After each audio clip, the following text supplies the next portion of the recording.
What if I just hit leave meeting? I would be really mad, and I would call you, and I would make you join the meeting again. All right. Hi, everyone. Welcome to the Cinderella Podcast, a place where we watch and review every Cinderella adaptation we can get our hands on, discussing a completely unique story over and over. We've gone insane. Hello, I'm Liv. Hi, I'm Talon, and today we watched The Glass Slipper, made in 1955, which we're calling the completely unique Cinderella. This will be explained. A bit of warning. This is one of the films that we've gotten requests for. It is beloved by many. We did not like it. If you think that it would be unpleasant for you to listen to somebody just be real mean about a movie that means a lot to you, this is the time to turn off the episode because we will be very mean. We did not like it. Yep, we are sorry that our opinion differs from yours. As Talon said, this would be a good time to check out a different episode. Find us on Patreon. We have whole other episodes of different Cinderellas that you probably haven't heard, which are really fun and you cannot possibly have opinions about already because one of them is an adult video. So they're phenomenal. Go to our Patreon. It's patreon.com/CinderPod. It'll be great. If you love this movie, you should skip this episode. Because we really didn't like it. Like we really didn't like it to the point where, we couldn't record after we watched it. We just gave up and went to sleep.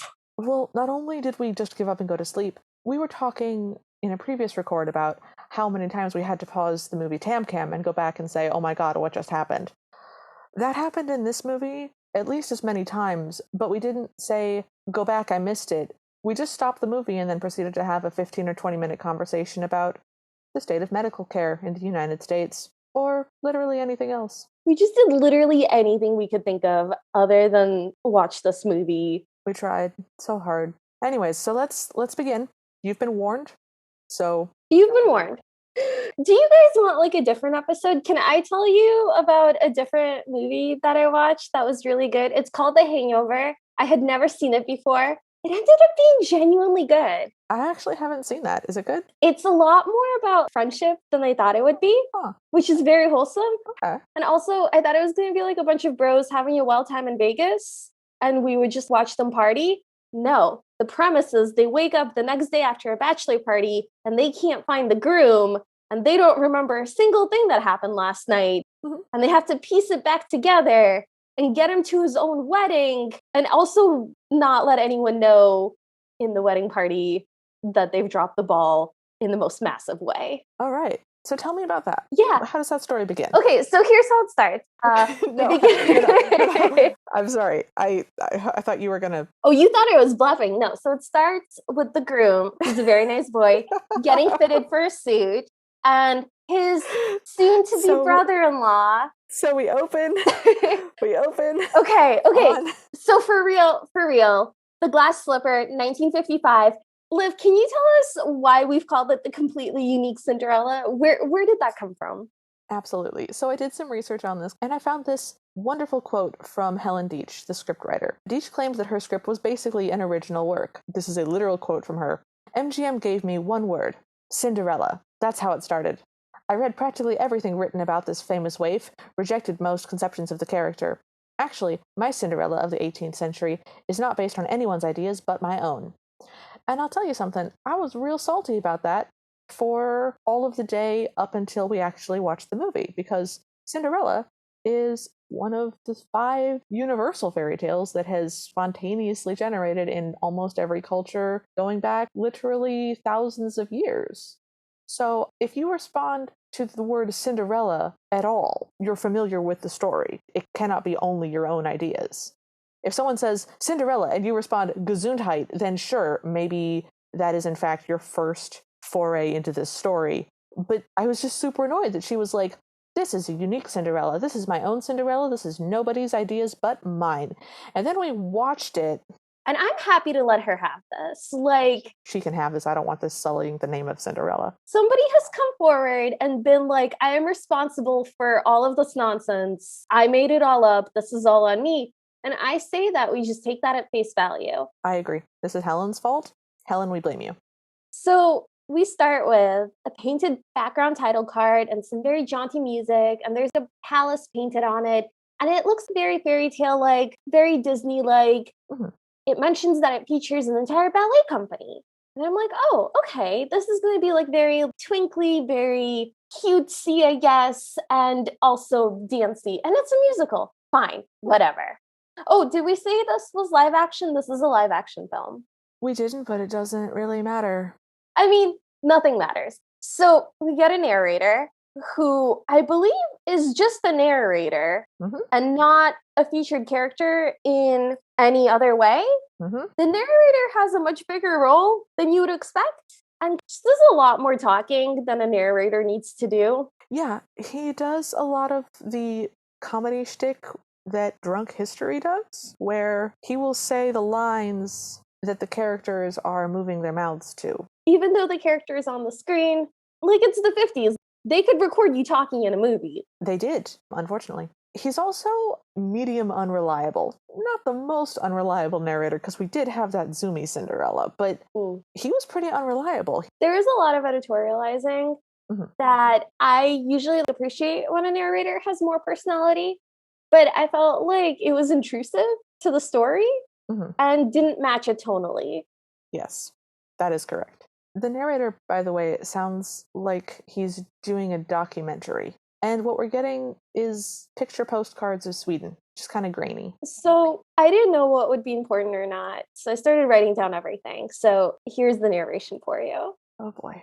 A long time ago, in a small principality, somewhere in the middle of a happy Europe, there was a rich old duke who lived happily in a fine palace, and a number of ladies and gentlemen who lived happily on the fashionable hill, and everybody else who lived happily in the village. And it went downhill from there.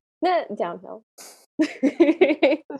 So we don't see like any of this. We don't interact with villagers or anything, but we don't have a king. We have a duke, but his son is the prince. Liv and I have not been able to figure out what would have to have come to pass in order for that to be a thing. But we did stop and talk about it for about 20 minutes. Oh, of course we did. Of course we did. Because we didn't want to watch the movie. So the prince's name is Charles, and he's coming back from many years away, pursuing his education. And there's going to be a 3-day festival followed by a ball in order to celebrate the return of Prince Charles. Prince Charles' actor is in his early 40s, and it is my belief that the prince is also meant to be the same age. Yeah, the age of the prince is real troubling, and I'll be honest, at this point, I was kind of rooting for this movie to turn into Hamlet. I would have much preferred to watch Hamlet. I think this would have been a better Hamlet than it was a Cinderella. Listen, you can pick like any story and be like, this was a better Little Red Riding Hood than it was a Cinderella. And I would be like, yes, probably. Probably, yeah, sure. So we now actually get to see this village. It's like 1860s-esque. The girls are wearing very large skirts and things, but people are also wearing like Oktoberfest gear. Yeah, it's very like Germanic. Yeah. And very cutesy and folksy. Yeah, it just looks like an Oktoberfest. We see some people getting ready for this festival, so they're putting up decorations, and my notes go into all caps immediately.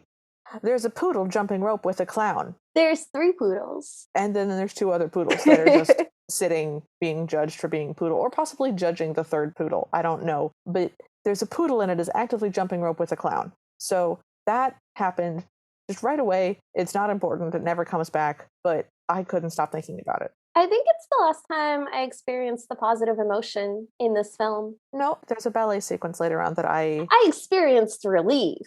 Oh, okay. There were moments of surcease of sorrow. Yes. We have to keep going. So Cinderella's there. She's very smudgy. She's one of the smudgiest Cinderellas we've ever had. She has a very jagged pixie cut, which she later tells us she did herself, so that kind of checks out. And she's in her very early 20s. Here's the thing about the way that this actress played her. By the way, this is played by Leslie Caron, who is very famous and is very French and is actually a ballet dancer. Yes, so the ballet dancing was beautiful.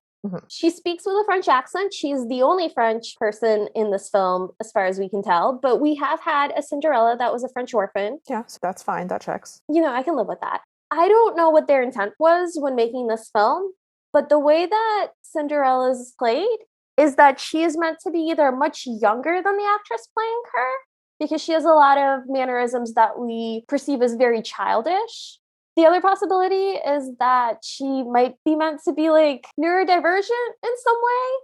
And she's coded as being potentially autistic, but also that wasn't really a thing they knew about in the 50s very much. So I don't know what they were going for, but there is that element to her performance. Yeah, what the synopsis and all the articles say is that Cinderella is rebellious and feisty, and that the people are mean to her. What we see is somebody who is very much presenting as on the spectrum somewhere, interacting poorly with a social situation, failing to read social cues, and responding in a non-neurotypical way. And the villagers responding poorly to that. So in basically every situation, that is the dynamic that happens. And by basically every, I mean literally every, and I hated it. I hated every second of it. It was horrific. Okay, have you heard of that show Born Sexy Yesterday? Yes. Like Lilu from Fifth Element, where she isn't speaking in full sentences and is kind of doing like a cute baby voice, but she's also sexy. That is very much the vibe. Yes. And combined with the fact that the prince is much older than her and a position of power in the kingdom, it's just very uncomfortable. And it becomes even more uncomfortable later on, but we'll get there. We'll get there.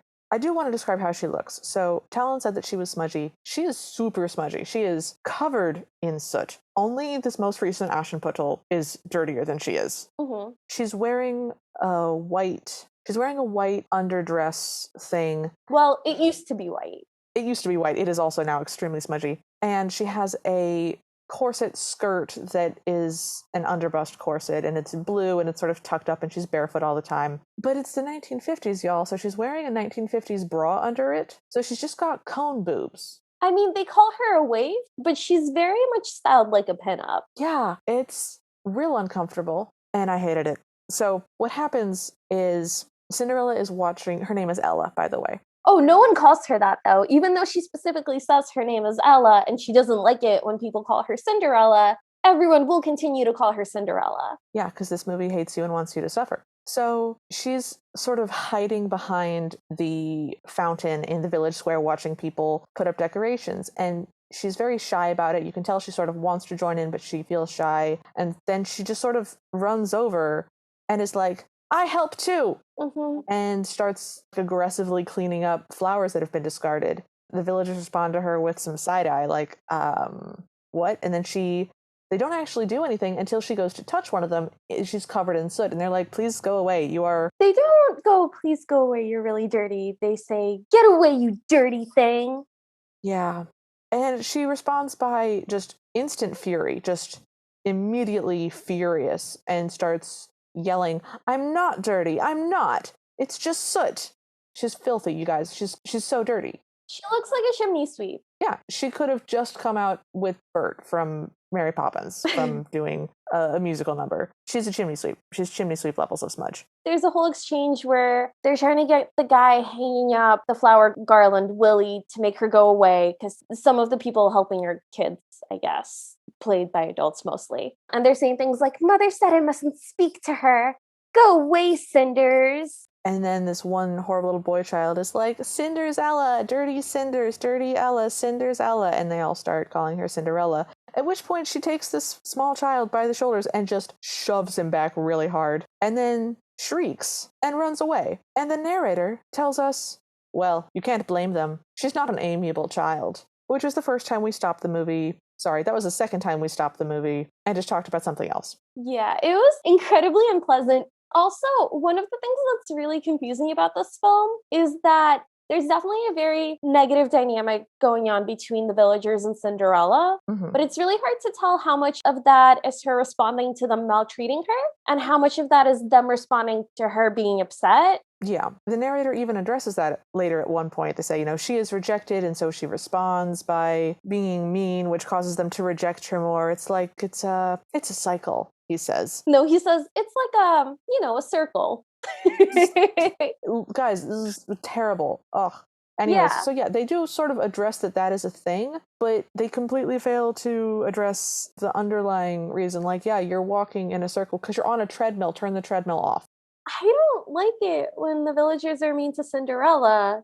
No. I like it when the villagers all like Cinderella and everyone's scared of the stepmother and is just doing their best to get by and helping each other out. Yeah. And like, she doesn't get that here, and that's so sad. And because of the way it's presented, we're supposed to be like, oh, well, who can blame them? Who can blame those villagers? Like, it's presented as if there's context or something there to both sides. No, they're just very mean to her. Yeah, it was really painful to watch. So a peach rolls in front of her and she stops and sort of smiles real awkwardly and throws it to this little mandarin monkey who's just there for the festival, I guess. And so then she plays catch with the monkey for a while, and then she smells some cookies in a stall. She's just sort of wandering around the festival. And the narrator tells us, the grown-ups agree with their sons and daughters. They say, tisk tisk. What a disgrace. Look at her hair. She grows worse every day. And then Cinderella sticks out her tongue at them. The narrator then says the thing about, like, oh, is she rejected because she was bad? Or is she bad because she was rejected? It's like a circle. I have something to tell you about the narrator in the Ever After Party. Listeners, you're going to want to come to this one if at all possible, because oh God, I'm going to destroy Talon's reality. Okay. I'm so excited about this. I just remembered I have to do anything else. No, you don't. No, you don't. You have to stay here with me. Okay, so the narrator tells us that Cinderella feels the heat of tears burning behind her eyes, and so she comes home. If you're Cinderella and you're already sad, why in the world would you go home? Who knows? But we meet the family now. We meet the stepsisters, whose names are Berdina and Serafina. Berdina is described by the narrator as vivacious, dazzling, beautiful as a rose, and poisonous as a toadstool. She has red hair. I'll be calling her red hair. She's great. And then Serafina is languid, seductive, effortlessly alluring, and cold as a cobra. Serafina's blonde. I'll be calling her blonde. At this point, we stop the movie again to just talk about how not being interested in men does not make you a cold person, and that we hated the 50s. So we stop the movie again to talk about the myths around sirens. Yes. Had a good time. Also, the narrator should have kept going with this very noir style description of everything. That would have improved this greatly. So either more narrator or less narrator is what you're saying? Yes. Mm-hmm. The narrator should have been the prince. If the narrator had done a genuine, like, film noir, it was a dark and rainy night, that would have been funny. I was returning home from travels abroad. And there came a knock at my door. But you can't get away from yourself anywhere, because wherever you go, there you are. There you are. And that's when she walked into my life. Yes. Legs all the way up to her butt. That would have been... Guys, could you tell that we really don't want to do this? Anyways, so the narrator introduces the stepmother, whose name is Widow Sonder, and then says her lines for her, a la Drunk History. Do this, Ella. Do that, Ella. And they're going to go out and watch the prince arrive, and they say, don't stand near us, the prince may think we know you. The narrator says they say. So now we're out in the streets. My note just says, we get triumphant oompa oompa marching music. And Ella's trying to see as well, but she's at the back of the crowd, and she sort of gets jostled to the back of a crowd and then sort of down a staircase, and she can't see anything, and she's jumping up and down. She sees the prince's hand above the crowd waving his hat. Mm-hmm. And he's wearing a glove. Yeah, but the step family is all sort of right in the front row, and he smiles at them. In their general direction, and the stepsisters do like, did you see him look right this way? Yes, he was looking at me. Hey, he was looking at me. One of those. Yeah. So saying, they return to the house, where Ella insists that she saw the prince too. And the stepsisters, not terribly meanly, but sort of in the manner of siblings who have 5 or so years on a younger sibling, just say, no, you didn't. You couldn't possibly have seen him. You were at the back of the crowd. And Ella, again, goes from neutral to furious in the space of a second. And she goes, I did see him. I did see him. And they go, okay, yeah, sure. What color was his horse? And she's like, his horse was white. And they're like, no, his horse was black. Black as night. And they're like, oh, okay, well, what color was his hair then? And she's like, it was black as night. And they're like, no, it wasn't. You didn't see him. At which point, Ella goes, who cares about the prince? I hate him. And runs out of the house. Yelling, I don't care, and like stomping and just having a tantrum. Yeah, and the stepsisters go, what a horrible child. And then the narrator tells us, Oh, God. oh, little spirit, defiant, defensive, unbroken, but a few more years, she'll break and will no longer feel pain. And they'll have a spinster slavey, willing, docile, grateful for crumbs. A few more years, and all will be peaceful. Yeah. It was really unpleasant to hear that. And also, I don't know what the intent of the narrator was. Like, was he being harsh so that we would be horrified?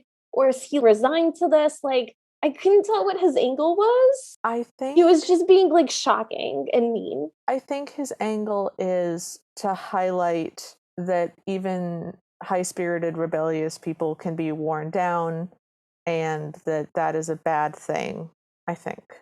He didn't sound like that poor thing. If this No. continues, he was like, oh yeah, just No. you wait. Just you wait. Yeah. It was the 50s, man, so I don't know. Ugh. Anyways, so she runs to her favorite place, which is the dell, which has this beautiful little pond with a little creek that flows into it and rocks around it. The pond, by the way, the creek is very pretty. The pond is bright teal and has very obviously sculpted rocks nearby in the shape of chairs. The narrator tells us that she hears the meadowlark confiding its heartbreak to the quiet air. And at that point, I was like, buddy, what's happening? What's happening? Someone didn't get into like the MFA program they wanted to get into, and now they have to narrate fairy tales. Cinderella kicks off her shoes and sits at the edge of this pool with her feet in the water, just angry crying and flinging rocks into it aggressively. And then we get a weird music shift. My note is Oompa Mr. Collins is coming music. I've got whimsical music. Okay. It was very like, whoom, whoom, whoom, whoom, whoom. Like it was weird. Yeah, it was like perky and like silly, but faintly ominous. But like something's coming, something's happening. Yeah. Isn't she quirky? And a weird old lady shows up. She's got bonkers hair. Everybody else has normal hair that's just sort of styled up and or down in ringlets. It's faintly ye olde times. This lady's just got like a nest of hair. She's also not dressed like anybody else. She's dressed like she's from the 1940s, but poor. So like a sack vest and long sleeves that are just weird. She's dressed weird. And she's just wandering around with this big brown bag and picks up a stick and puts it in her hair. Not like in any kind of way that makes sense. She just has a lot of hair and she takes the stick and kind of shoves it in the hair until the stick stands straight up, and then she continues walking around like that. So she sees Cinderella and approaches her and kind of crouches next to her like you would with a small child so that you're at face level. And she goes, oh, why are you crying? What's the matter, you sweet, pretty creature? And Cinderella goes in a French accent, you're making fun of me. I'm not sweet and I'm not pretty, but it's only ashes. But like yelling, like she's yelling that line. She's not petulantly saying that line. She's not snapping that line. She's not whimpering that line. She's genuinely yelling it. And Weird Stick Lady responds with, what's wrong with ashes? They're very good for the chickens. Yeah. And I was hoping that I would like her because I thought, well, she's being weird, but she's being kind of nice. And chickens are cute, I guess. Sure. So we get the whole thing where Ella introduces herself as Ella, but they won't even call me by my name. They call me Cinderella. And the lady like really likes how it sounds and kind of plays around with it and keeps repeating it and says, what a beautiful word. I like it very much. There are other words I like very much, like windowsill and elbow. Elbow. And I like apple dumpling too. What a comical world. Pickle relish. Nice snap. You know, like that goes on for a really long time, and that's a repeated, quote, comedy beat. Yep, that is a running joke. That we continue to do. It is not the worst running joke that we've ever gotten. No, it's not. They have this interaction in which Cinderella explains that the reason her hair looks the way it does is because she was angry at it, and so she cut it off because she wanted to be dead, but instead she cut her hair off, and then she felt much better. We stopped the movie again. We were like, nope, I'm sorry. This is a traumatized child with suicidal ideation being abused by her family, and we are supposed to think that she is being rebellious and sassy. I hate it. I would like it to go away. Oh, look how quirky this sweet girl is. No, she's like in a lot of pain. Yeah. She's lashing out, man. Yeah. So we find out that this weird lady with the stick in her hair is named Mrs. 2K, and Ella manages to just barely stop herself from saying, "Oh, the crazy lady." She goes, "Oh, the lady that lives at the end of the street and never comes into the village." During the day, only at night. At this point, we got the only thing that made me laugh in the movie. Mrs. 2K puts her feet in the water with her shoes still on, just sitting next to Ella, and Ella exclaims, "Your shoes are getting wet." And Mrs. 2K goes, "Yes, that's the water." That will be the high point of the movie, by far. So they talk a little bit about how the prince is coming into town and how the stepmother and stepsisters are very excited and are like dressing up and it's all very beautiful. And Ella says that she doesn't care what she looks like, but one day she's going to live in the palace. Mm-hmm. And she says this often. And apparently it's one of the first things that she leads with when she meets new people. And basically the entire village already knows about this. But the story is that when Ella's mother was pregnant, a fortune-telling woman came and said that her child would live in the palace, and then she was born 3 hours later, and she told Ella about it often until she died when Ella was 5 years old. Mrs. 2K asks, "What will you do in the palace?" And Ella goes, "I'll punish everyone I hate." And Mrs. 2K goes, "No, you won't." And Ella goes, "Yes, I will." Mrs. 2K gives her this weird fancy lace handkerchief from her giant brown rucksack, and Ella admits that she doesn't have any friends and sort of asks about the basic concept of what friendship even is. Like, is it when you sit with people and you talk with them and you can tell them like your thoughts and feelings and they don't yell at you and beat you? Yep. And Mrs. 2K is like, yeah, it's like that. She's like, wow, I've never had that before. Yeah, rebellious. She's fiery, guys. She's fiery. Oh. So Mrs. 2K goes, "Well, I like you and I'm on your side. Tell me what you feel and think." And Ella goes, "I can't. It's all mixed up. It's like when it's beginning to get dark and everything breathes softly and the sky gets very, very blue and then very, very pink. It's hard to explain." Now, to be fair, I have a really difficult time identifying emotions with normal emotion words. So I will occasionally tell my husband things like, "I have sad oatmeal brain," or "I feel like potatoes." And he'll go, "Like good potatoes?" And I'm like, "No, like purple potatoes, like slimy purple potatoes." And he'll go, "Okay, slimy purple potatoes is definitely in the bad spectrum of feelings." And we will work our way through words that don't make any sense whatsoever towards, "You forgot to eat again, Olivia. You should eat something," which is what it is 100% of the time. One of my therapists gave me a chart with feeling words on it. Oh, God. Because I was having a hard time articulating like what specifically I was feeling. And it would just be like, well, I feel bad. And he's like, okay, can you like tell me more about that? And I was like, always like, no. No. So he was like, okay, good. well, here's some types of bad feelings you could have. You might be angry, or you might be sad, or you might be scared. And all of those had their own feeling words associated with them. So I didn't have to be like, I'm sad. I could be like, I'm dejected, I'm forlorn, I'm miserable, and they had like all sorts of different connotations. And I was like, wow, a chart of feelings. Very helpful. So like, I didn't find this scene like egregious or anything. I think literally no one's asked Ella before how she feels about anything. Yeah. And her feelings are very, very big and don't have simple labels. Yes. So I'm not upset with that part. My problem isn't with what she says. It's with Mrs. 2K's response, which is, "It's very clear. I have some things to pick up," and then just walks away. So this girl has just been asked to talk about her feelings for presumably the first time in her life. She is 100% definitely neurodivergent, traumatized, has suicidal ideation, apparently quite recently because her hair is still extremely short, has just been asked how she feels for the first time ever, comes up with "the sky is blue and things are quiet sometimes," and then Mrs. K is like, "Okay, that's nice, bye." Yep. And we don't revisit that. That would have been an interesting thing to dive into. Like, I don't even know what that feeling is. Is that a feeling of hope? Is that a feeling of when things get really quiet and you know that night is coming and like the pain is going to stop? Like, what is that a feeling? What are we trying to describe there? I would be interested to go into that, but nope. No. The one thing that makes us feel like we can sort of see what they're going for with Cinderella's character. Yeah, for this one line. And makes us feel like we can relate to her and be interested in her interior life. They do not explore that whatsoever. Nope. that will never come back. It will never matter. So they make a plan to meet again tomorrow at noon at the pond thing, and they'll be friends. Mrs. Touquet sort of wanders away going, okay, very practical, goodbye. Windowsill, pickle relish, apple dumpling, Cinderella. And Ella smiles and runs away home, carrying her shoes in her hands.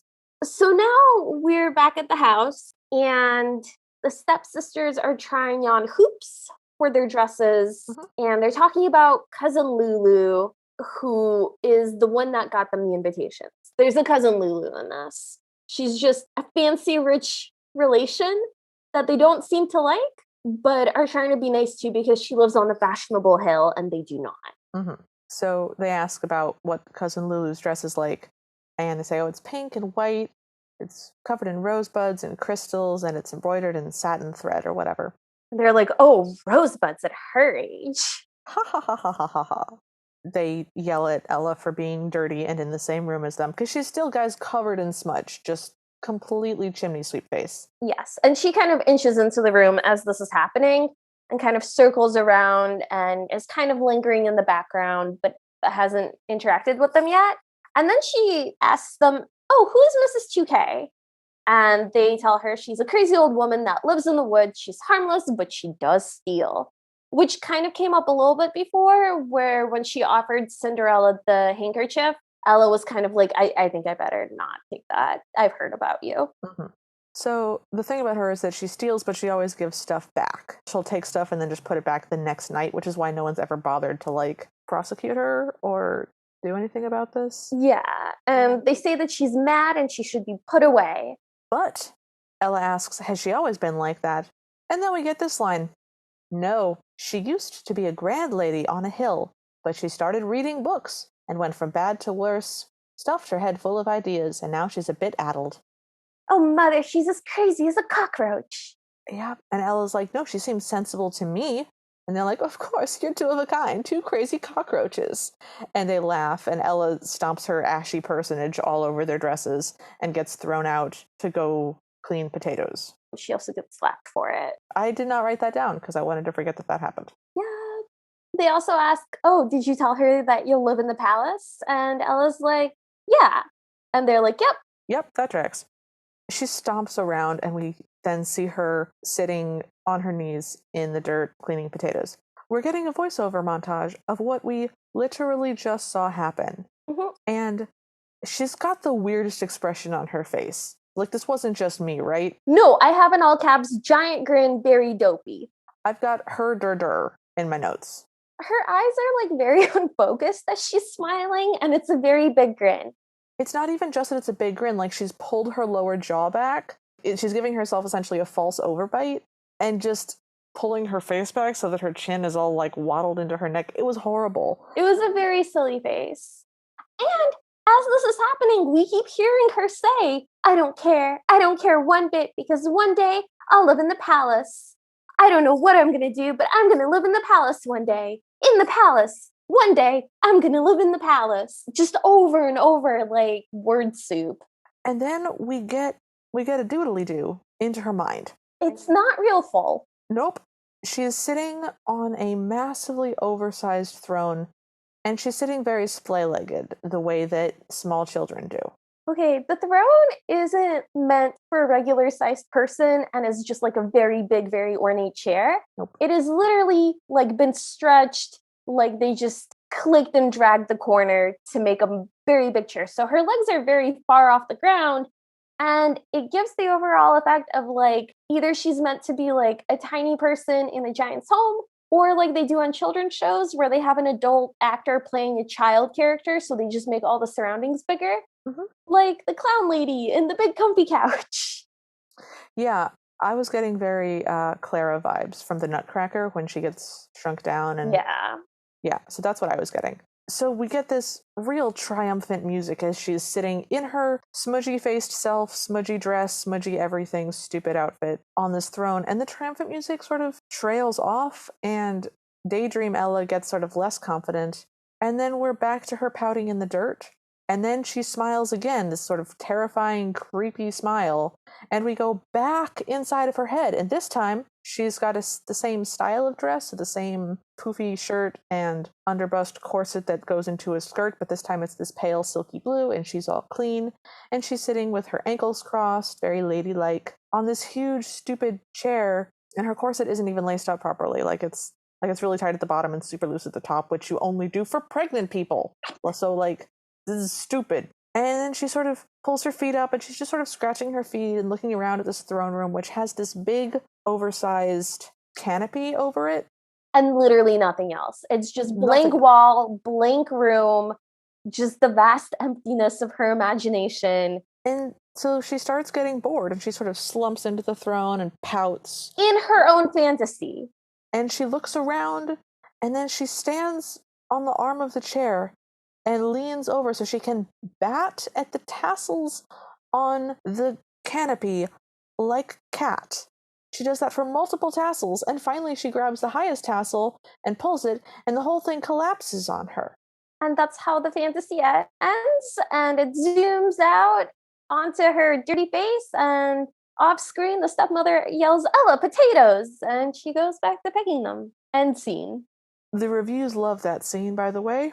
The reviews think that scene is so charming because she's able to change her fantasy in her head, and that it symbolizes that she doesn't really know what she wants and that she's unsure, and that... Yeah, but that's not, interesting to watch. No, not at all. Also, why does she bat at the tassels like a cat? Okay, if you picture every single thing up until now happening with, a 10-year-old playing her... It's fine. It basically all checks out. You should stop doing that now, though, because we're about to meet the prince. And you don't want to be thinking of her as a 10-year-old. Nope. He's in his mid-40s, by the way. He's 43 or 44. But he looks like it, guys. He's not a really young 44.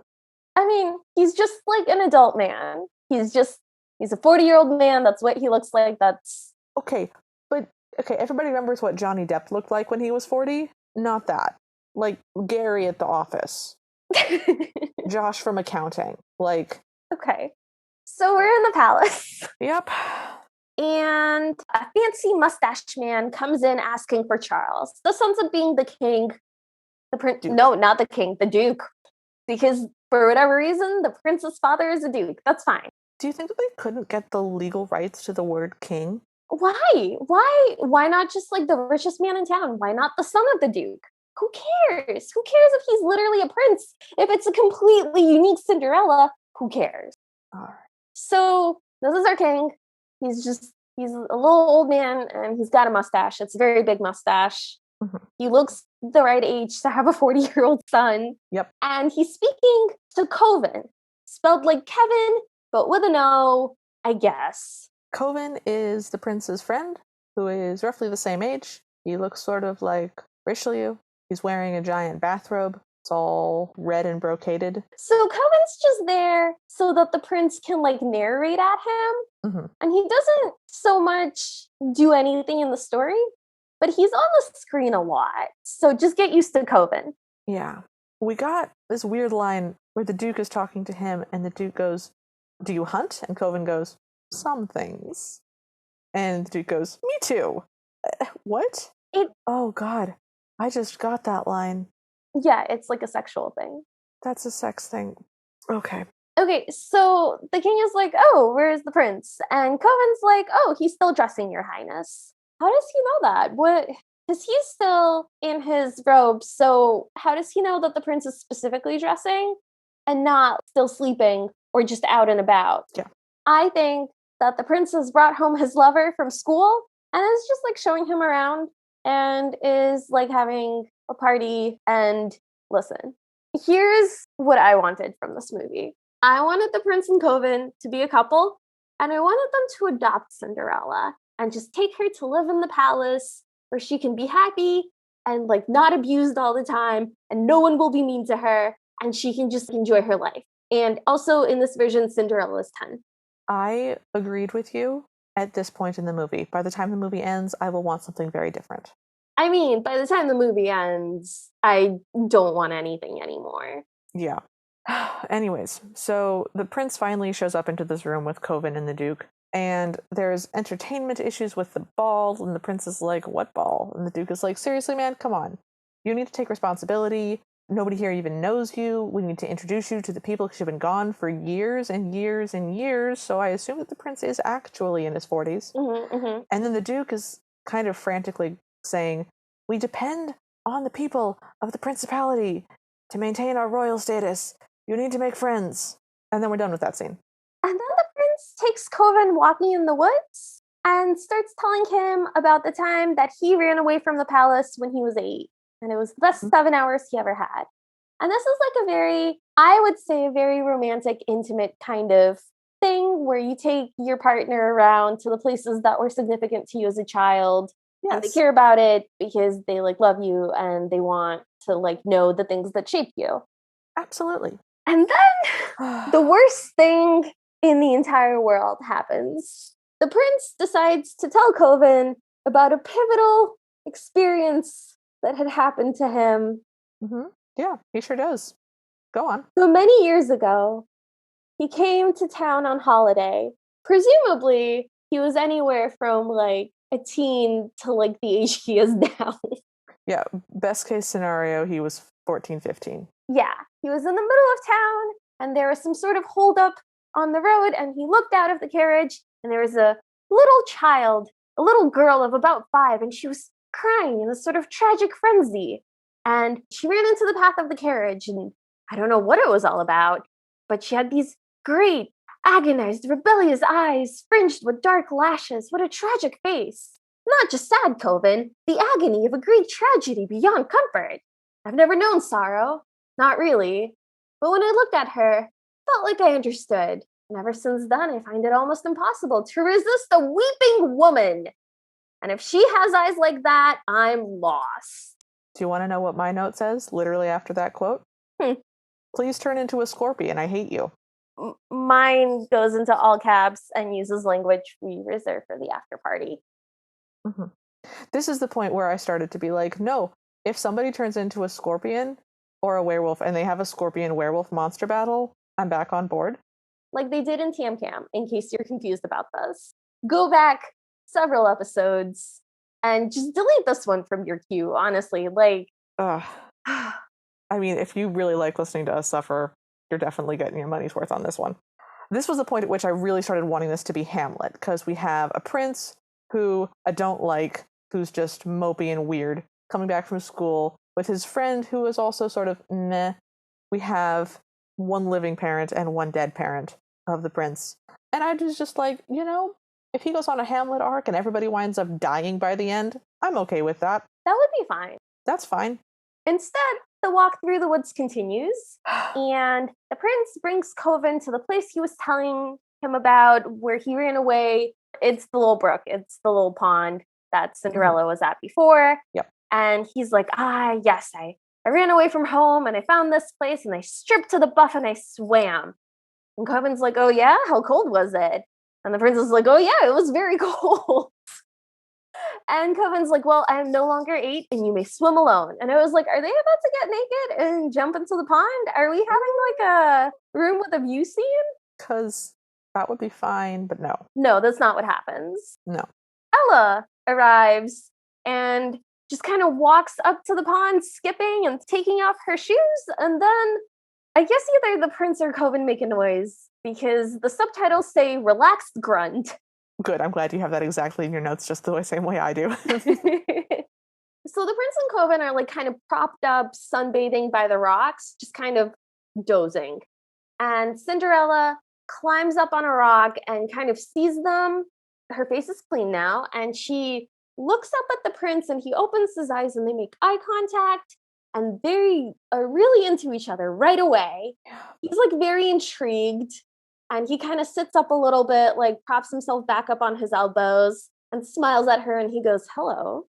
And she kind of ducks back and Coven's like, oh, what is it? And for some reason, the prince says, a nightmare. A nightmare. Okay. Having seen Cinderella.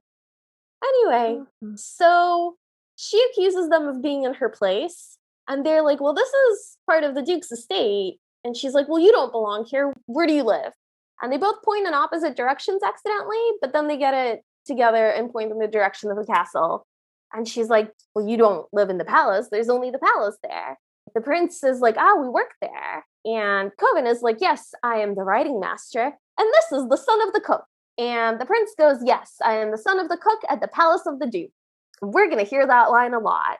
He pronounces it Duke. Duke. So that it will rhyme with cook. And that's how I knew that was supposed to be funny. Ella asks if they've... You did the last one. I guess I have to do this one. I can do this one. I've got the note. Okay. So then Cinderella very excitedly goes, oh, you must have seen the prince. And they're like, oh yeah, we've seen the prince.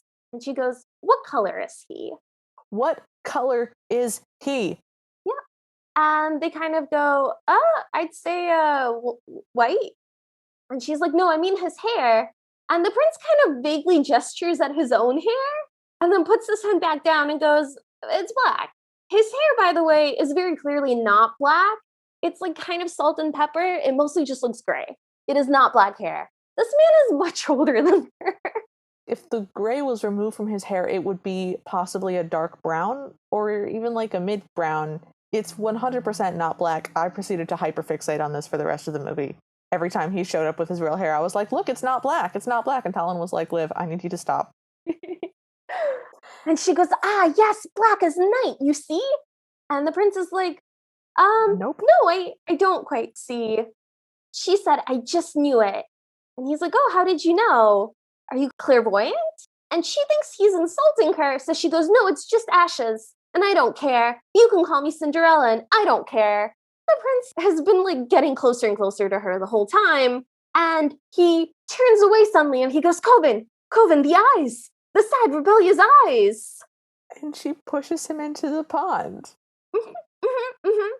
She yells, stop making fun of me, and pushes him backwards. And he falls into the pond. And she ducks behind the rocks she was next to, and then looks up, and then ducks behind it, and then looks up, and then ducks behind it. But everything's fine because both the guys start laughing, and then she runs away. My notes say, at this point, Talon said, I can't believe we don't get paid for this. To which I responded, we do get paid for this. To which Talon responded, oh no. I just wanted to leave so badly. At this point, we did leave the movie. We stopped the movie at this point, and we proceeded to talk about other films for about 10-15 minutes. Because literally, if you guys have missed the significance of the scene, let me just backtrack a second. This man has just spent some time telling his friend about the sad 5-year-old he saw once and how he's been entranced by sad girls ever since. And then he sees what we are meant to understand is the adult version of that child, and is immediately struck by her and looks into her eyes and yes, yes, the eyes of a sad child. I'm into that, Coven. It's her. That's my thing. That's what I'm into. By the way, the fact that she was 5 means that what happened is she was undoubtedly having a hysterical meltdown as a neurodivergent child because her mother had just died. Yeah, that's the only other time they mention an event that happened when she was 5. It's the death of her mother. So yeah. So best case scenario, a 14-year-old fell in love with a on the spectrum 5-year-old having a meltdown at the death of her mother. So that's the very best case thing that's happened right now to us, and now also to you. Although, if we look at their ages, it's much more likely that he was 25 when this happened. I need you to stop with the numbers. Numbers are my thing, and I was going to leave those numbers out. I just want you to know, no, forget it. This is so bafflingly bad. I just don't understand why any of the choices that were made. And everything that they've chosen to do just makes me intensely uncomfortable. Every character beat that they do, I'm like, oh man, I don't like the implications of that. And they just keep continuing to do that. Yep. Here's the thing. We're not knocking age differences. My husband is a full generation older than me. But here's the thing. He didn't fall in love with me when I was a child, and he doesn't love me because I'm miserable all the time. And need him to rescue you? Yeah. So the fact that he fell in love with her as a child specifically because she was tragically, hopelessly, hysterically, frenzied, sad is deeply disturbing. It would be deeply disturbing if she was an adult. If she had run into her as an adult the exact same age having the same meltdown and been like, oh wow, I am so surprisingly attracted to the fact that you are in misery and suffering right now. I love that. That's also a really big red flag. I mean, he specifically says he's the prince, he's never experienced sadness for a moment. So he's like, wow, this is so interesting. I would love to watch this child cry. That's so messed up. It's psychotic. That's psychotic behavior, and I do not wish to be a party to this. It's just so weird and gross. Okay. So we finally agreed to come back and watch some more of the movie, and the narrator tells us that the prince couldn't get this girl out of his head, and so he sent Coven and his valet into the village to find out about this ragamuffin. And they found that she was ill-tempered, unruly, friendless, and a great trial to the good, kind widow Sonder. And also that she's boasted about living in the palace one day. The prince now knows this.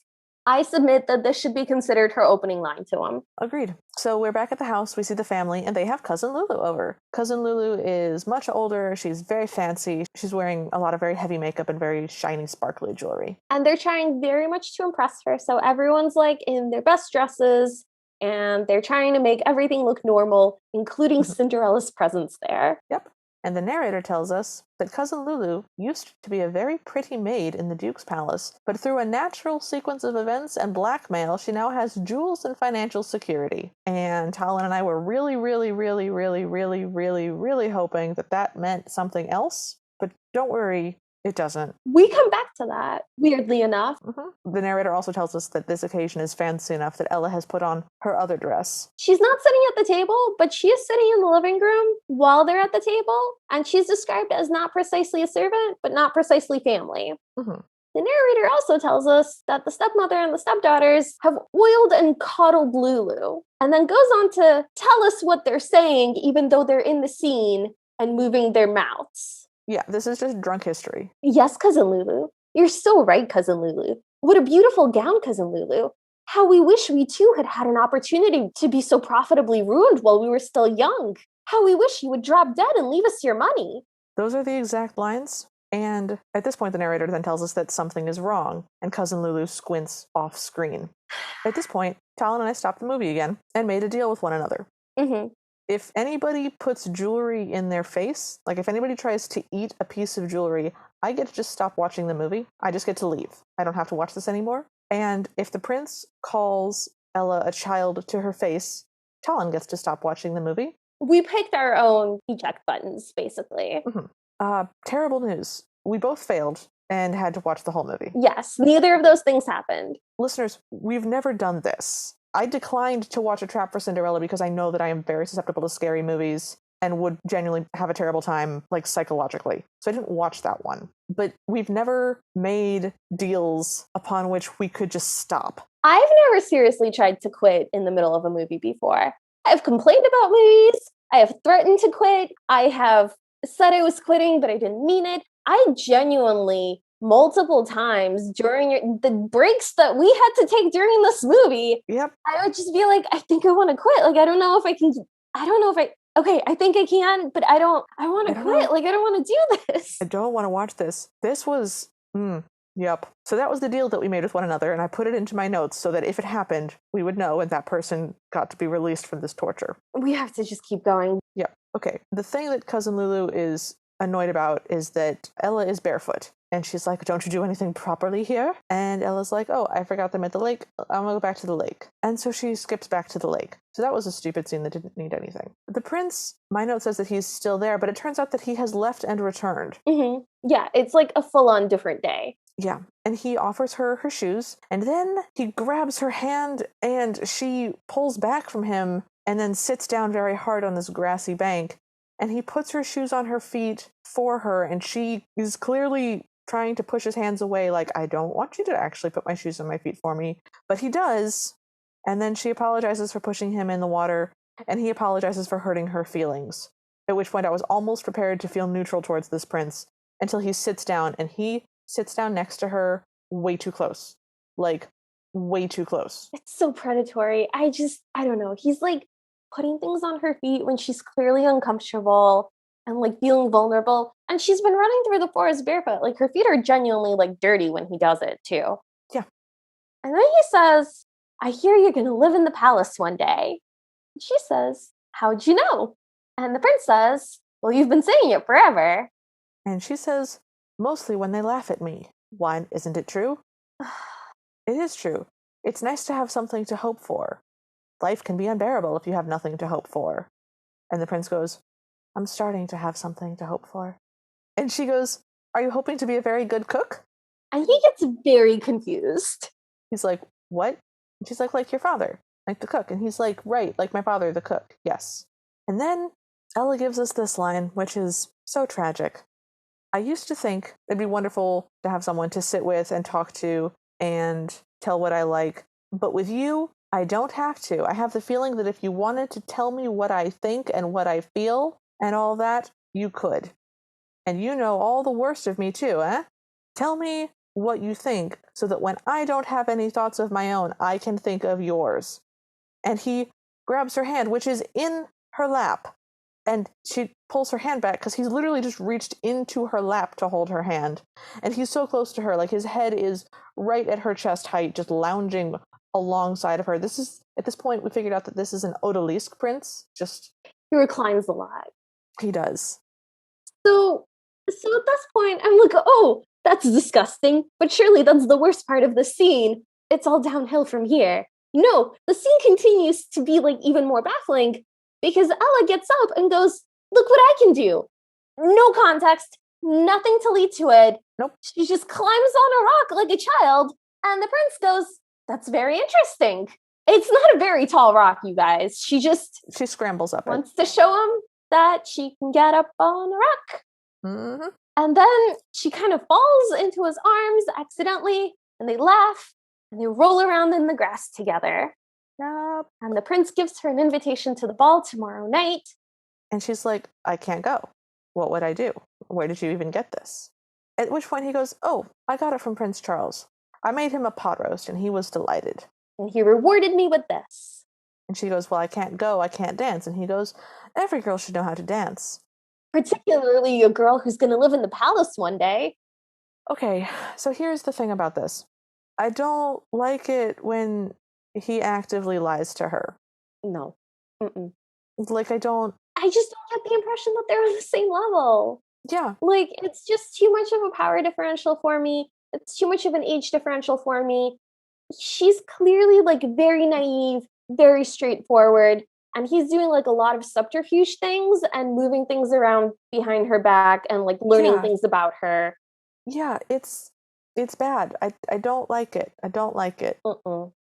So he decides to teach her how to dance the minuet, and she's bad at it. She's pretending to be bad at it because this is Leslie Caron and she is a famous ballet dancer.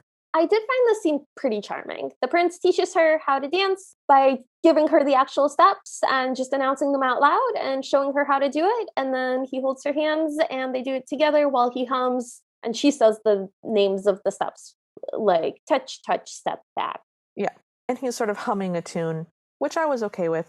But then he decides that he's going to teach her a polonaise. It's the same tune. Those are different dances. They don't go to the same type of music. You can't. Anyway, and the polonaise involves her throwing your hand up and hopping, I guess. They almost fall in the water again, and Cinderella's like making a lot of like goo-goo eyes at the prince.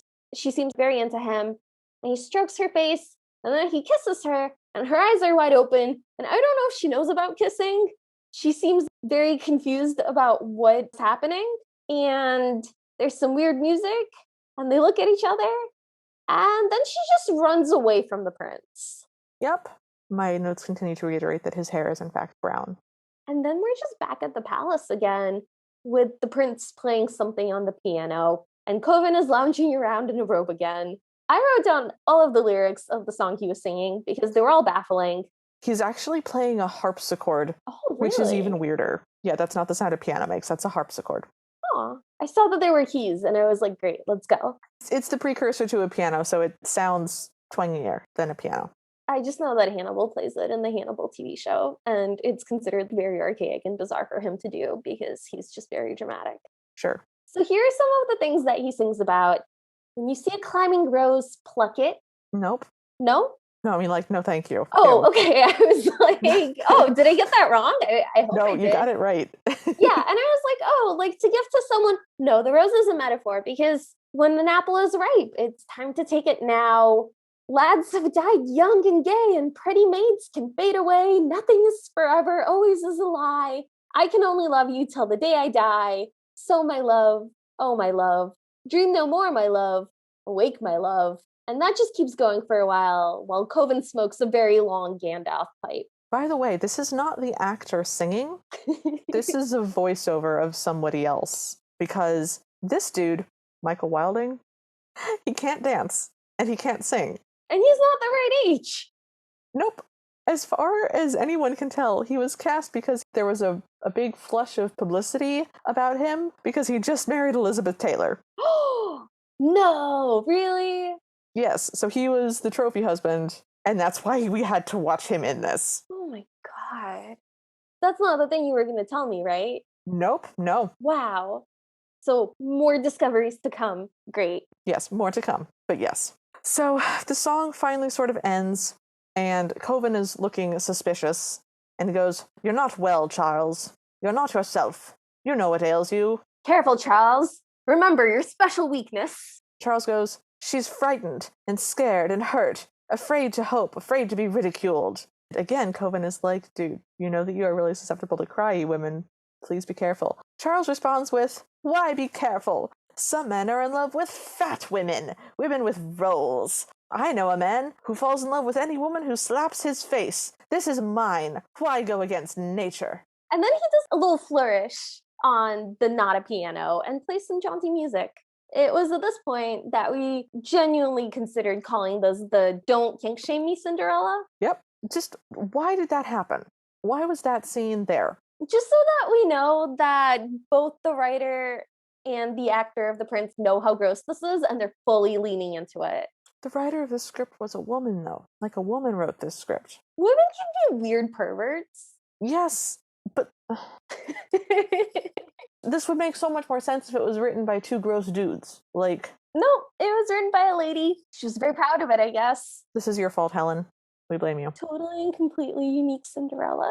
Okay. Okay. So Cinderella is on a cot of some kind in what looks like maybe the kitchen, and she's just laying on her stomach and swinging your foot behind her and smiling. And in her mind, she repeats the phrase, "the son of the cook at the palace of the duke," like 4 more times after that. Mm-hmm. Then there's a ballet number that's kitchen themed. Yes. And I was so relieved. What a beautiful, glorious respite. Like, yes, thank goodness. Please, a ballet number where nobody talks and says anything upsetting at me for like minutes at a time. Multiple minutes, more than 5. This is the Paris Ballet. We get maids in colorful striped stockings in this sort of imaginary weird kitchen where things are very large and hanging on nothing.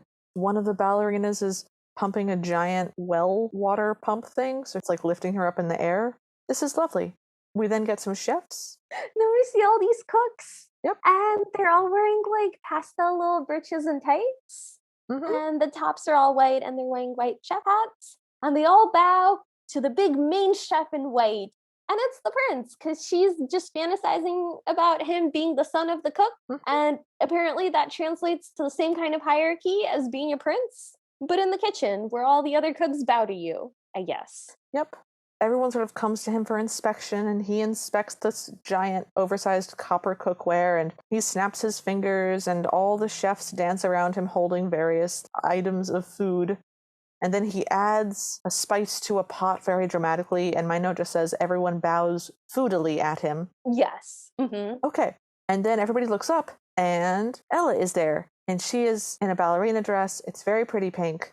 It's not a traditional heavily starched petticoat that sticks straight out. It's just one of the longer, floofier calf-length dresses. It looks like a pink ballet style version of her regular outfit. So it's very similar to what she's already wearing, but like nice and clean.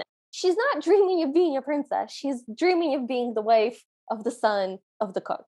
And it's very much that. This is a Salvador Dali kitchen now. There's just things floating, like measuring spoons as big as a person. Which is weird, because she's been in the kitchen, like, quite a bit. Quite a bit. It's a beautiful ballet number. This is lovely. My note just goes, "This is lovely. This can continue. This can never stop. I would be fine with this." But then there's a giant cauldron in the middle of the floor. Yeah.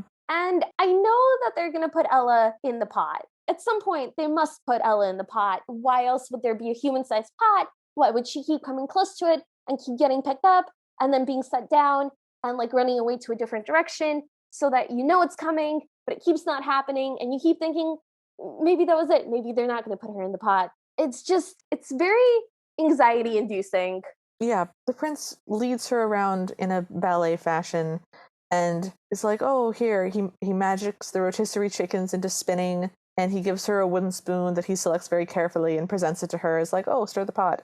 And she, in ballet speak, does the, oh no, I couldn't, in ballet dance moves. Then she gets a little chef's cap too.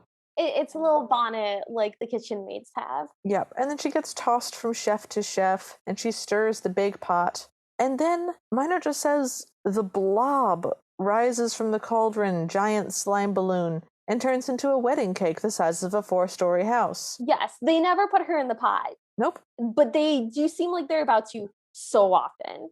Listeners, for you, we record a Zoom meeting, so we have a screen and we can look at each other. And at this point, I noted that Talon and I had both tilted our heads like dogs that have heard a weird sound in the exact same direction. They zoom in on the cake, and at first you're like, oh, that's just like an ugly cake. And then they zoom out and you realize it's a stage and that's why it's so ugly. Because they had to like build a 4-story cake for Cinderella to dance on top of. Yep. And now she's wearing like a full white ballerina tutu, and she spins on top of the cake and dances, and then the prince keeps holding out his hands to her from the ground, and she makes it all the way down all of the layers of the cake, which kind of look like a spiral, I guess. She finally leaps into his arms, and they fall like they did on the grass, and they laugh, and then Cinderella's on the bed again by herself, laughing to herself. Yeah. And then it's the next morning.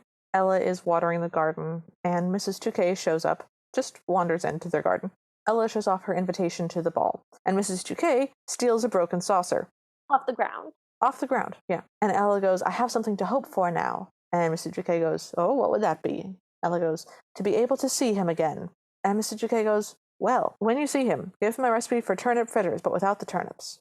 Yeah, I don't understand what emotional beat that was supposed to be and why they have to diffuse any moment of real emotion from Cinderella. Oh, God. I don't know. She also continues to just make things up as if she knows them. And she's like, oh, yes, the son of the cook gave it to me and he taught me how to dance. And he's very busy making pink pastry with his father for the ball. She just decided that. Well, that's the thing. I think that is another supporting piece of evidence for this girl is not neurotypical. Yeah, that's a trait that I've come across. I work with kids, so I've come across kids doing that very often. Yeah. I haven't seen adults do that, so... I don't know. It was unpleasant. It didn't come across well at all.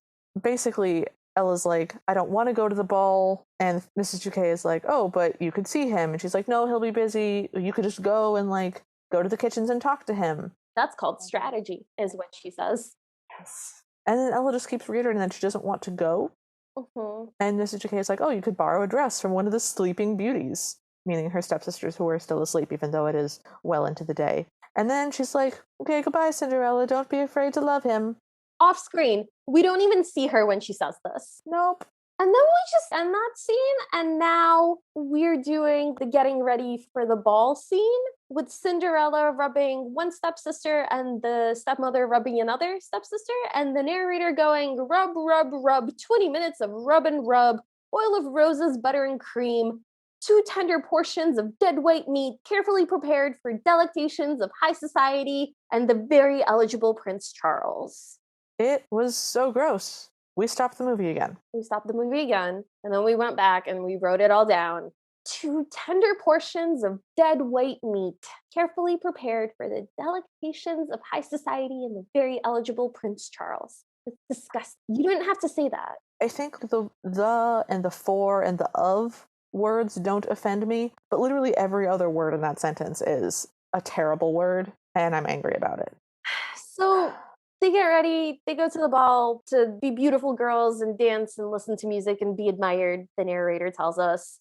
And Cinderella smiles at them and waves them off, still very smudgy. And then she starts looking sad and sad music plays. And then she makes herself a bread and cheese sandwich, but actually looked really good. Yeah, she goes to a cupboard and pulls out a charcuterie board. Yeah. With this big block of beautiful cheese and this really lovely loaf of bread. And she's blowing out the candle, so she's sitting by this fire that's glowing and looks really nice and warm. And Talon and I, who are both introverts, are like, is this supposed to be a sad scene? Because she's alone with carbs and cheese and a fireplace and no one to bother her. She also pinches off a little bit of cheese and bread and gives it to a mouse in a cage near her. Yeah. So she's being a sweetie, and we're getting like actual character beats. Yeah. And then Cinderella starts crying, and Mrs. 2K shows up. Yep.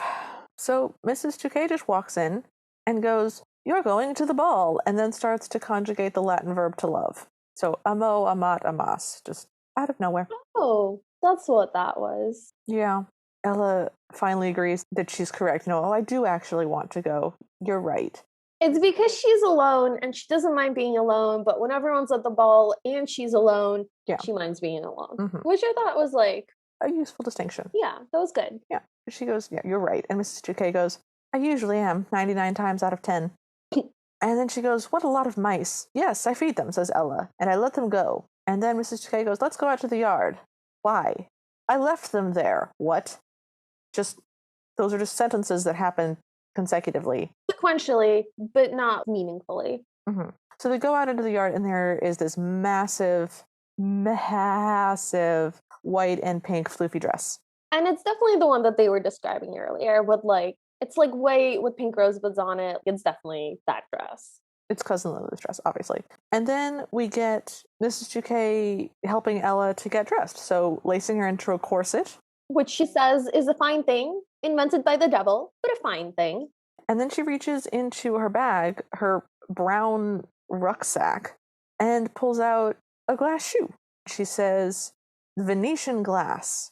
And Ella puts it on and is like, "It does feel strange." Mrs. 2K goes, "Women must endure these things."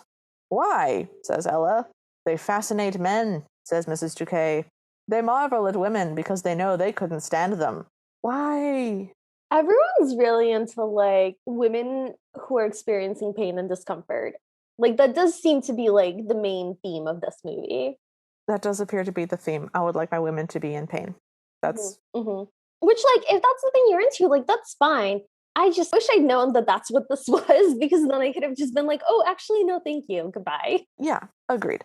So, didn't like this. So, Ella recognizes the dress with the rosebuds and crystals, and Mrs. 2K gives Ella a crown, and Ella, for the first time, is like, "Wait, what if my family sees me?" And Mrs. 2K is like, "Oh, they won't. You'll be in the kitchen."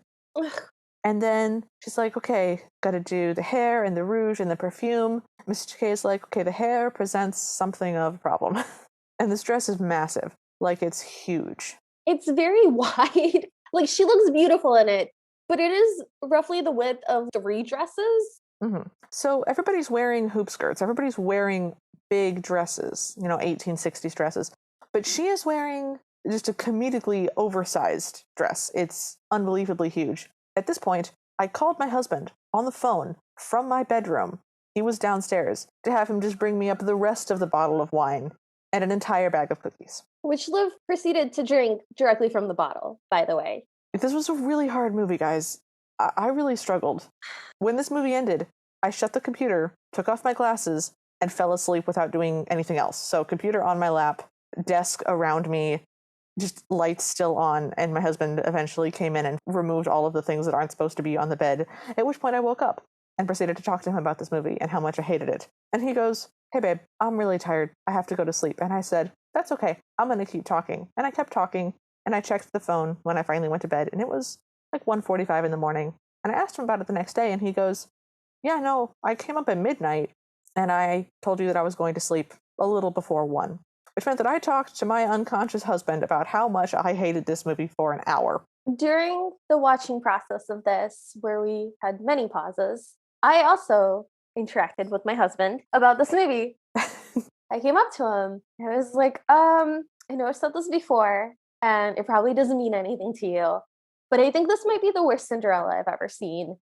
And he looked into my eyes, and he was like, "You know what, Talon? I think I can tell. You look different. This feels different." Yeah. I was shaken. Yep.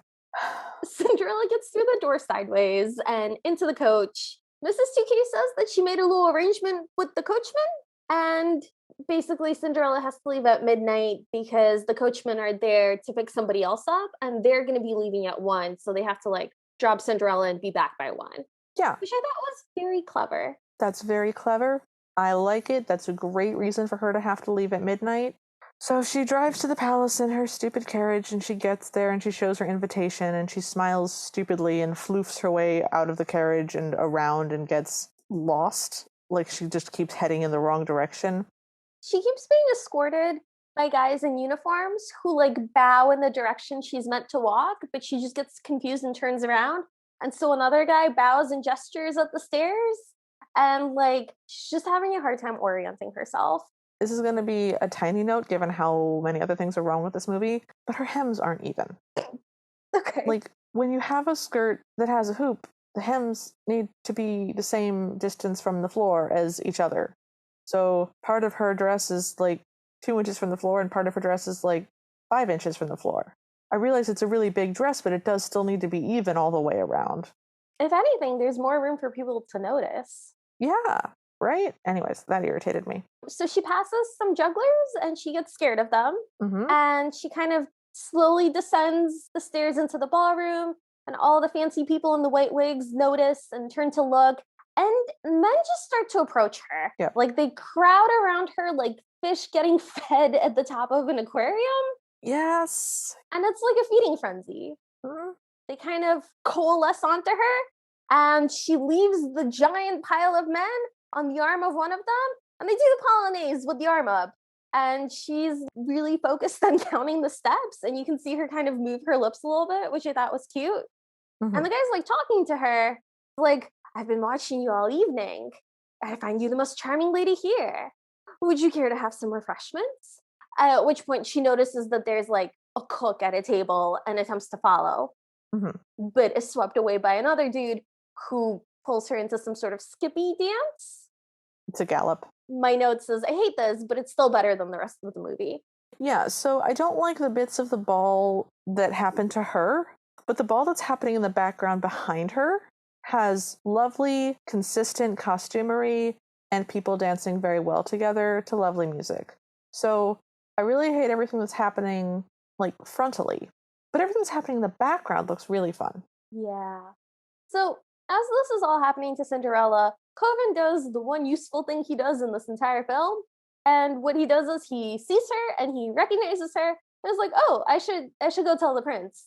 I'm very surprised to see her. I've made a surprise face. I'm going to excuse myself from this conversation and go. And I was like, oh, okay. Someone's behaving reasonably. Yes. A reasonable. We then cut to the room where the prince is, and the prince is being introduced to Lulu Altras. You know, I spelled this pretty drunk. Alsterstraw? Yeah. We tried Googling it to see if it meant anything, but nothing popped up. Yep. It sounded like maybe it was a German pun, but I guess it's not. So she introduces herself with, oh, Prince Charles, I'm your father's old friend. And Prince Charles goes, oh, yes, Lulu, I definitely remember you. And then he continues with, I was 8 years old. You sent me away to school. And Lulu goes, well, we're all good friends now. I think this is Hamlet. I think that Lulu killed the queen and sent the child off to school away so that she could solidify her position. I think it's the Parent Trap, and the prince has a twin. Oh, okay. My note here literally says, I think we're watching a Rosencrantz and Guildenstern are Cinderella. I have his stepmother ? He is also Cinderella ? My note here says, Talon and I took our 7th break to talk about literally anything else. Yeah. So then cousin Lulu is about to introduce the prince to the stepmother and stepsisters right when Coven interrupts, and it's cut a little short. So they're like, oh, we're looking forward to hearing about your travels. Oh, Paris, so French. Don't go away, please. But Coven points out Cinderella, who's at this point dancing with the king, and is like, look, there, dancing with your father. So the prince goes to find her. Yeah, I hated this scene too. So she's dancing with the Duke. Oh yes, he's not the king, he's the Duke. Yeah, it doesn't really matter. And she's looking around anxiously because she's really trying to get to the kitchen to meet Charles. The Duke is saying, We haven't met before. You don't live in this region. I think you and I should meet. I'm your host. But he says it with like the word meet is stressed weird. He sounds like he's doing like a double entendre that I don't understand. It sounds like he's hitting on her. Mm-hmm. And given what we know about now him and Lulu, I hate it. Yeah. So she runs away. She just pulls away from him and leaves and asks somebody where the kitchen is. Like one of the cooks. Yeah, and she's about to head off in that direction, but Charles shows up and grabs her hand and pulls her away. She doesn't see that it's Charles. Like, she's not looking at his face. She's still trying to get to the kitchens. But he pulls her away and starts dancing with her and goes, I've met you before. We've met. You're charming, whatever. And then he goes, hello, Cinderella. At which point she stops dead. And then he's like, do you have this line? He says, I'm just very glad that you could come. Let me explain. And then it zooms out and they're no longer dancing and they're just standing and he's talking, but we're too far away to hear what he's saying. And everybody else is still dancing and he's still explaining. And then they kind of leave together and Cinderella has to scoot sideways through the hallway. And Lulu is suspicious. Yeah, because then Lulu kind of notices and goes, that dress, something about that dress. And somebody else is like, she doesn't speak the language. She hasn't said a single word to me yet. And then they're like, oh, I think that she's someone that he knew in Paris. They say he carried on with an Egyptian princess in Paris. Egyptian, yes. That explains the hair, which is very short. I don't know if you guys are familiar with Leslie Caron. She is extremely Caucasian. Yeah, this Egyptian princess thread is gonna continue from here on out, and it will continue to be weird and gross. Yeah, yep. So we see her and Charles on the balcony, like on the garden terrace patio, whatever. And he's like, what's wrong? And she explains that she's avoiding her family. And he is really confused by their stupid names. She's like, no, it's Berdina and Serafina. He's like, I'm sorry, what? Then she runs through the ballroom. So she's like in the library at this point. The prince has lost her. He's like searching for her. And then I have a lot of notes of people talking. Okay, so interspersed with scenes of her running to the carriage, we get scenes of people talking about her. The Duke is saying, she never spoke. Clever girl. Knows when to hold her tongue. Rumor is she's Egyptian. The Duke is unpleasantly interested in her, and I hate it. Yeah, it's really gross. Yeah. Meanwhile, Cinderella gets like confused and runs outside and runs through a maze. Mm-hmm. The prince runs out and slides out of the palace as the bells start chiming and it just kind of goes bong. She drops a shoe and he sees it and she gets in the carriage and he picks up the shoe and grins maniacally at the shoe. He does not follow her. And the carriage races down the road, being drawn by a very pretty pair of dapple gray horses, by the way. And then the carriage crashes and we see her lying unconscious with a pumpkin and some mice next to her in a pile of hay. No context. Yeah. So the next shot is just Cinderella lying in bed with Mrs. 2K stroking her arm. Mm-hmm. And the first thing she says is, no, you didn't dream it. The coachman and I brought you home. And Ella's like, but the dress. And she's like, good as new and back. Back where it came from. Yeah. Then we're just not going to address what happened, I guess. Nope. Or talk about the fact that there was a pumpkin and a mouse, that Mrs. 2K may or may not be magic. Yep. And Ella says, I have a secret to tell you. The son of the cook is actually the son of the Duke. He's the Prince Charles. And Mr. K goes, can he cook? And Ella goes, I don't know. And Mr. K goes, it's too bad. They say men make the best cooks, better than women. Now go to sleep. Tomorrow will be interesting. And as she leaves, Madame Touquet steals the candlestick and a bowl. Then she goes, good night, Cinderella, continuing to call her Cinderella, despite the fact that Ella has been very clear about the fact that she doesn't like it. Yep. Then the king is like, well, that's over. Cost me a pretty penny. And that Egyptian one, who was she? They're saying you met her in Paris, Charles. And then the prince lies and is like, yes, she's a very noble blood. She is the daughter of a fez or a mosque or a scarab. Oh, a pasha of Giza on the Nile. He's assisted at the end by Coven, who says the last thing that he should say. He's just thinking of words that he, for whatever reason, associates with Egypt. Yep. And I just made, like, in my notes, a frowny face with angry eyebrows. We both just started saying ew out loud. The Duke responds to this somehow even worse and goes, oh, geezer, because he has misheard Giza as geezer, and says, oh, geezer, I know him well. I didn't know he had daughter. He has 3. This is the Lady Tahara, a lady of great virtue. Her mother was one of 14 children, all male. How? And then he continues with good stock, good teeth, fine hocks, and splendid withers. And my notes just go into all caps, ew, ew, ew, ew, ew, ew, ew. Will you explain that line? Because I needed Liv to explain that to me. So, stock, teeth, hocks, and withers are the things that you evaluate horses. Yeah. Also, bloodlines. So, good stock is just good breeding material. You inspect a horse's teeth for soundness and health. Hocks are ankles, and withers are like the flank, butt, thigh Gross. region. That's gross. It's really gross.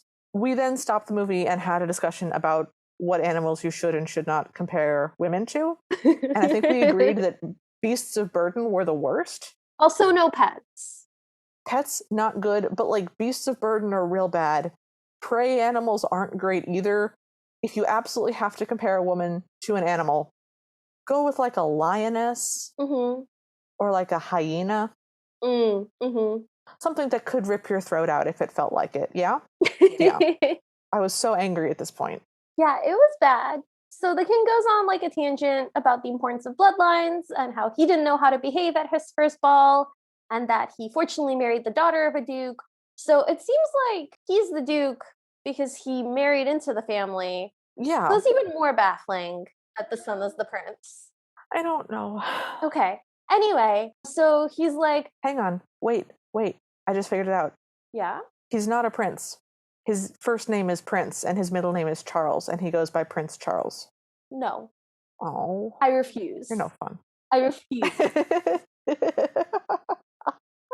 You're no fun. The Duke goes on a little bit about like bloodlines and how title goes all the way back to Charlemagne. We should watch A Knight's Tale instead. We should absolutely watch A Knight's Tale is arguably a Cinderella. We'll put a pin in that. Okay. So the prince says, for the sake of discussion, what if I married a commoner? And the king goes, no, absolutely not. The prince says, who are you to tell me what to marry? For the sake of discussion, let's say I fell in love with a commoner, at which point he gets interrupted by the duke, who says, Egyptian princess my ass, she's a commoner, and they'll love her the more for it. Forced jovial laughter. So I guess they know that she's not an Egyptian princess?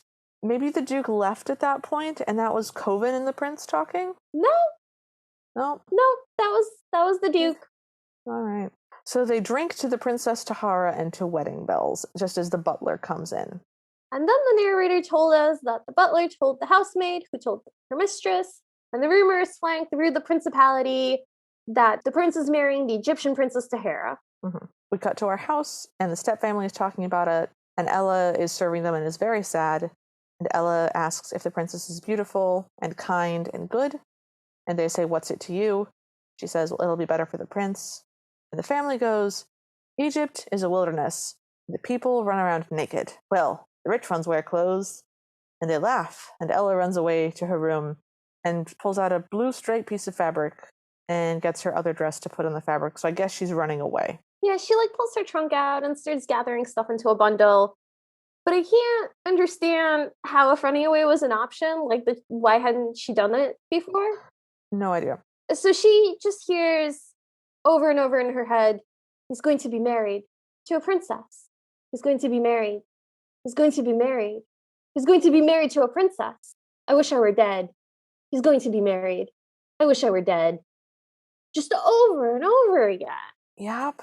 And then she imagines what it would look like if the prince and what she imagines to be an Egyptian princess in an Egyptian princess outfit were to be married. And they have this very dramatic procession in which only the prince and the princess are like walking down this aisle in this giant empty room. That's all dark and gray with big gray columns and like. And they're approaching like a raised platform, and it's Ella in a white dress, splayed dramatically on her back, dead on a white chunk of marble. Just, that's what she's imagining. So the prince kisses her, and as he pulls back from the kiss, she starts sitting up at the same pace as he's pulling back, so the distance between them doesn't change. Mm-hmm. but they're both moving until Cinderella's seated. And then she does like a ballet number with him where she's wearing this really billowy, clingy, see-through white thing that like really clings to her clearly naked body. It's a nightgown. It's not as aggressively see-through as Talon's making it sound, but it is definitely meant to be It's supposed to be sensual. sensual, thank you. And so he leads her through the night, and then she's suddenly wearing a different ballet outfit, and they dance some more, and then we get bright pink lights and dramatic music, and the Egyptian princess is there looking at him, and the guards are behind them, and there's gates, and they try to run, but they can't. And the guards are blue, by the way, wearing Greek helmets. Yep. You know those famous blue Egyptian guards. Yeah, they're trying to run away together, Ella and the prince, but they keep getting caught. And then they do a smush face gross kiss like he's eating her head. And then the guards pull them away from one another, and they reach for one another, hands outstretched. And 3 Dumbledores run around. 9 minutes left, we can do this, we're professionals, say my notes. And then they stagger towards each other, but he leaves her and walks with the princess and ignores her. Okay, so 3 guys in robes, they just look like wizards. That's 3 wizards show up. They all have like long white hair and long white beards. They're wearing scholar caps, like graduation caps, but they look like wizards. And this is still a ballet. So they're just gesticulating at the prince and they're kind of shaming him. And then he transforms back into his wedding outfit and they all pose around him dramatically. And then the prince and Cinderella start walking towards each other slowly. And right when they're about to meet, he just makes a right turn and continues walking towards the Egyptian princess instead. And Cinderella keeps running around him and like trying to get his attention. And he's walking completely straight, not paying attention to her at all. And he walks away arm in arm with the Egyptian princess. And Cinderella clutches her head dramatically and throws her arms up towards him and runs at the closing doors and she pounds on them. And then she throws herself down on the ground and she smushes her way down the stairs a little bit while still laying dramatically on the ground. And then she rolls down the stairs and then she just fades out while crying and like holding a glass shoe. And the imagination scene ends. And Cinderella closes her bedroom door, climbs out of a window onto the roof with her parcel, and then jumps down and leaves and goes to her brook. I need to read you my notes. Oh, please. My notes say, Ella beats on the doors and does sad ballet and collapses. Sad ballet. Rolls sadly downstairs. Extra sad ballet tit wiggle. Future Olivia, I am so sorry. Collapses on stairs. Death wriggle. Back to her now. 1 single tear on face. Stupid hair. We're almost done. We got this. We got this. So Ella runs to the brook pond thing. Mrs. 2K is there and is like, oh, did you bring lunch? And Ella goes, I can't stay. I just came to say goodbye. And Mrs. 2K goes, goodbye? No thanks. I don't care for it. I like windowsill better. Elbow, apple dumpling, pickle relish. And Ella's like, no, I'm running away. Mrs. 2K goes, to where? I don't know. Why not to the palace? So I can't stand it, because he's going to be married to an Egyptian princess. Princes always marry princesses. I wish I were dead. Let me give you some homely wisdom. Life is like your pipe. You never know where you put it. Does that help? No. The clouds pass. The blue remains constant. And at this point, Cinderella's like, oh, okay, I guess that's kind of helping. Possibly just to get Mrs. 2K to stop. Now Mrs. 2K continues with, life is mysterious, and search for causes occasionally brings around strange results, just as potatoes occasionally resemble eminent statesmen. And then says, glad you feel better, goodbye. Leaving Ella sobbing on the ground. I gotta break in for one more quick second. I want you to take a guess as to how incredibly angry drunk Olivia last night spelled the word statesman. Are you asking me or the audience? It's your audience. I love to read, I love to write. This is how I decided to spell the word statesman in my drunken fury last night. A-T-E-L-S-E-N-S-T-E-A-F-D-S-F. Yep. I had to go back sober and be like, what in God's name was I trying to say? Because also I wrote the words potatoes occasionally resemble an eminent before that, and those words are spelled only marginally better. I guess I feel like this is very pointed And it's asking us to stop trying to analyze this movie, or we're going to end up with something weird and coincidental. It's literally a direction to stop looking for meaning. I guess. So Ella wakes up now from her crying with the prince standing over her. In a full fancy white outfit. Mm-hmm. And he goes, "Can you help us? We can't find Princess Tahara. We have one clue. She lost her slipper at the ball, and it would fit only her." And Ella's like, "No, that's my slipper." And he's like, "I know. I knew it was you." And she goes, "You're making fun of me." My note goes, if she pushes him into the pond again, I'm on board. Nope. Okay. I'm done. They hug instead. And he leads her to Coven, who puts a robe on her. It's like one of those, literally what you think of as a royal robe. It's like ermine. Yeah. That white fur with black flecks on it. Uh-huh. And also, everybody else is there. Yeah, like the whole village has shown up to her pond. Coven kisses her hand, and then everyone is there and they cheer for her. So the narrator goes, "And so the prophecy came true." Less than a minute left, oh my god. Ella went to live in the Happy Palace, and as for the fairy godmother, she went back to where she came from. As Mrs. Touquet fades from existence, she just like slowly, gradually disappears, like dissolves off screen.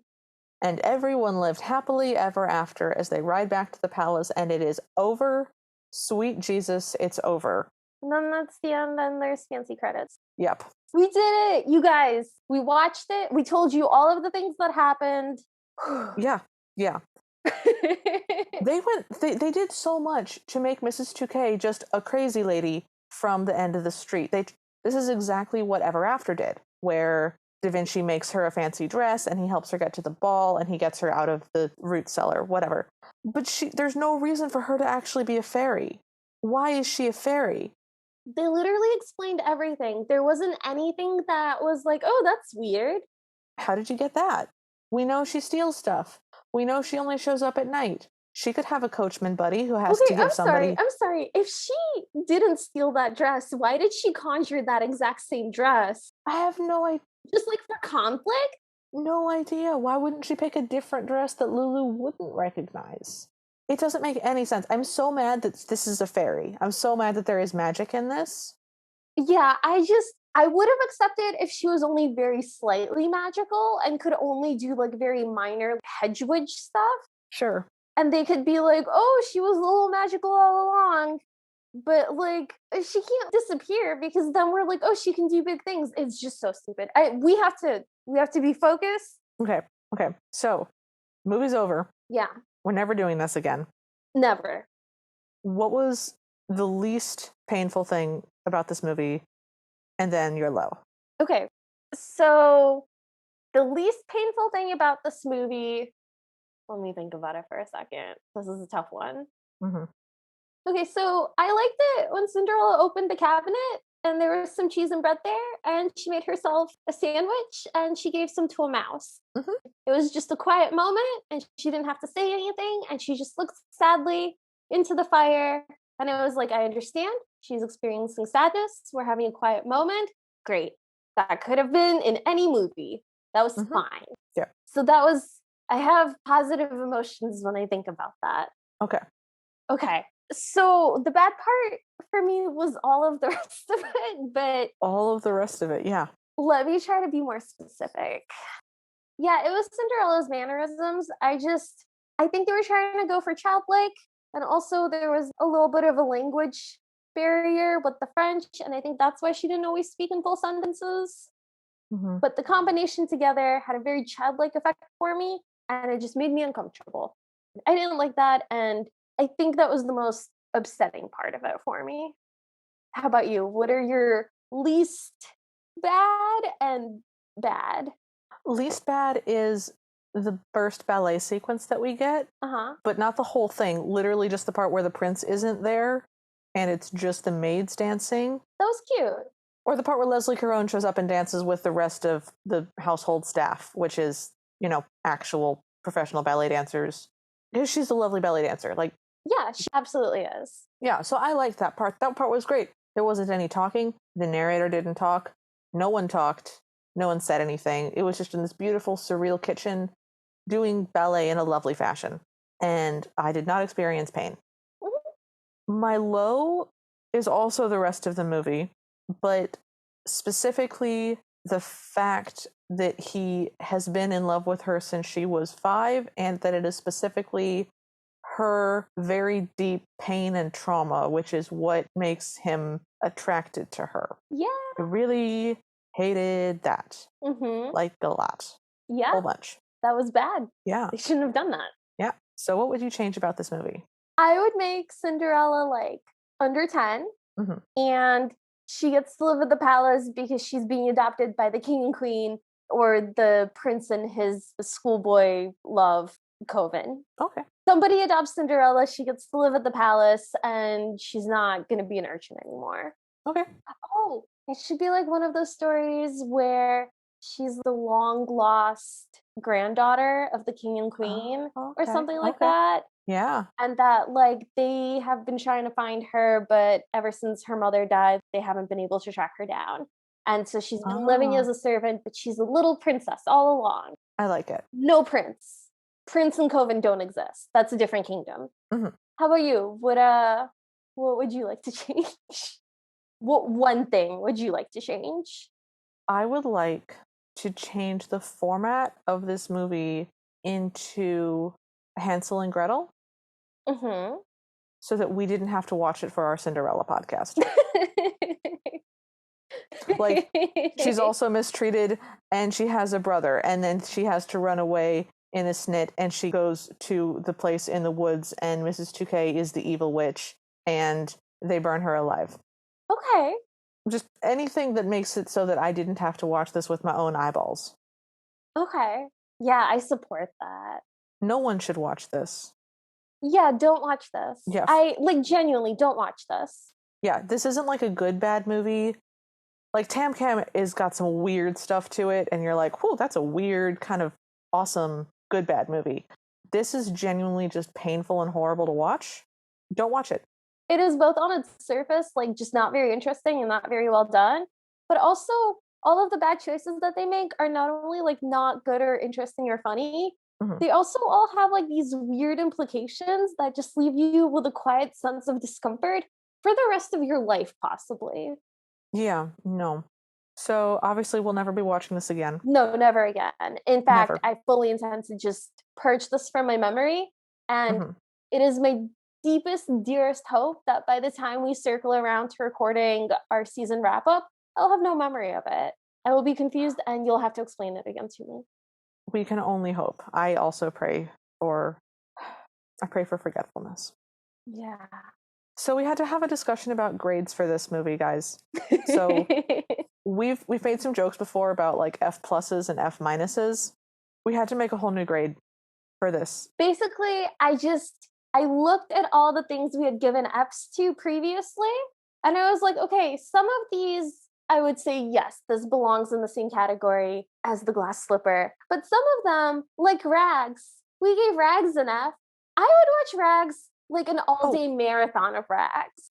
Yeah, rather than this. And Rags was terrible. Rags was awful. I would absolutely rather watch it than this. So I was like, it can't be the same grade as Rags, because now that I've watched The Glass Slipper, Rags is like a C minus. Yeah, so we've created an extra lower letter grade, which is basically a double F, which is where you don't get any credit for this, and you get immediately sent to the principal's office. Yeah, like if this was a school, it's a see me after class. Yes, and we're calling your parents, and we're calling the counselor, and we might possibly be calling the police as well. Like, this is grounds for expulsion. Yes. What you have turned in for this assignment is so disturbing and inappropriate that it is no longer a matter of grades. It's a bigger discussion than that.